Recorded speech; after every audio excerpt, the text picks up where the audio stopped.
Hello, beautiful people. Welcome back to our channel. Hours ago, I think a day or two ago, the news was very viral that a commander, I think one of the commanders in ESN, after so much investigation, according to the news that was viral, that Mazi Nnamdi Kanu, the leader of the indigenous people of Biafra, mandated them to get like 2,000 heads to bury Ikonso, and it mentioned quite a lot of things, and the Nigerians were reacting. Don't forget that right now, Mazi Nnamdi Kanu is in detention, awaiting trial come the 26th, 27th of July, and hence all investigation, all details are required to, even if whatever is required is needed rather, to make that trial a success for the federal government. And the IPOB also are looking at all these details, not to falsify or to reject any fact that is not true, so that of course the leader will not be nailed unjustly. So it's a balance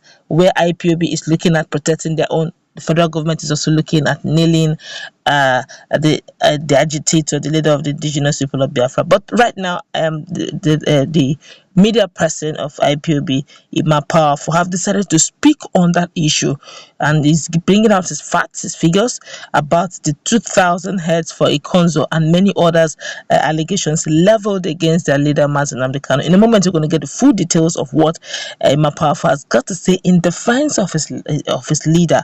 But before we do all this, we'd like you to subscribe to our channel by clicking on the red subscribe button. Beside it, you'll see a bell notification icon. Please go ahead, click on it to get notified as soon as we update our channel on YouTube. Where earlier a report had it that the ESN commander Onyearmy Benjamin had alleged that Kanu ordered them to bury Ikonso with 2,000 heads. Benjamin also disclosed how he and his gang members fortified themselves with charms prepared with heads of 10 girls abducted in the state. He said Mazi Nnamdi Kanu also directed us to bury Ikonso with 2,000 heads, but we have killed only 30 so far. I then relocated to Temple's camp, and Mazi Nnamdi Kanu ordered us to attack Olu Police Division and free our fighters arrested and detained there. But in a statement on Sunday by its media and publicity secretary, Ima Powerful, IPOB debunked the alleged false testimony against the group. Powerful also described the allegation by the ESN member as false and baseless, accusing Nigerian police force of falsehood. The IPOB spokesman warned Nigerian security agencies to desist from using fake news propaganda to demoralize them and their leader Nnamdi Kanu. According to Powerful, ESN is not the ones killing and destroying police stations or the unknown gunmen. He noted that IPOB and ESN do not kill those who are not terrorists, as the platform was established to defend the ancestral land against bandits ravaging their communities. The IPOB spokesman, however, called on the general public to disregard such claims by security agencies that are hunting ways to implicate their leader Nnamdi Kanu. The statement reads in part: the attention of the indigenous people of Biafra, IPOB, ably led by our great and indomitable leader Mazi Nnamdi Kanu, has been drawn to the fallacious claims by one man who claimed to be Eastern Security Network commander, that's ESN, and claiming that our leader commanded him to bring down security agents. He also shamelessly claimed that 10 girls were brought down to prepare charms to fortify him, with a false statement forced by DSS to make such unfounded statements against ESN, IPOB, and our leader Mazi Nnamdi Kanu. The so-called Onyearmy, the so-called Onyearmy said he joined ESN in 2019, while ESN was established on December 12, 2020. It exposed them that they coached him to talk rubbish against ESN, IPOB, and Nnamdi Kanu.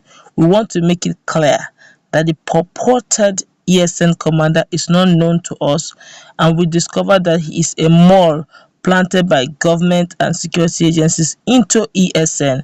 We know our commanders and they know us. The so-called man must be one of the criminals recruited to infiltrate ESN, but our gallant men were alert and smarter than them. It is obvious that the so-called ESN commander and his lags were the saboteurs planted by DSS to assassinate a gallant Ikonso. After killing Ikonso, they are now trying to concoct a tale to implicate our leader Mazi Nnamdi Kanu. We are not surprised that Nigeria took back their mall after the death of Ikonso, the unit commander whom the so-called Onyearmy spied over before his death. This Onyearmy was nowhere to be seen after the death of Ikonso.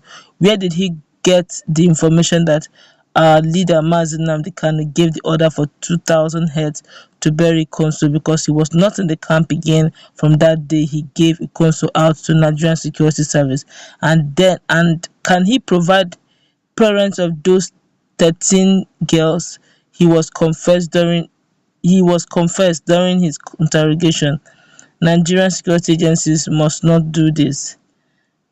We are not, however, surprised that now that the Nigerian security has abducted our leader Mazi Nnamdi Kanu and put him into custody, that they will sponsor all manner of criminals to see if they can implicate him and puncture his global reputation.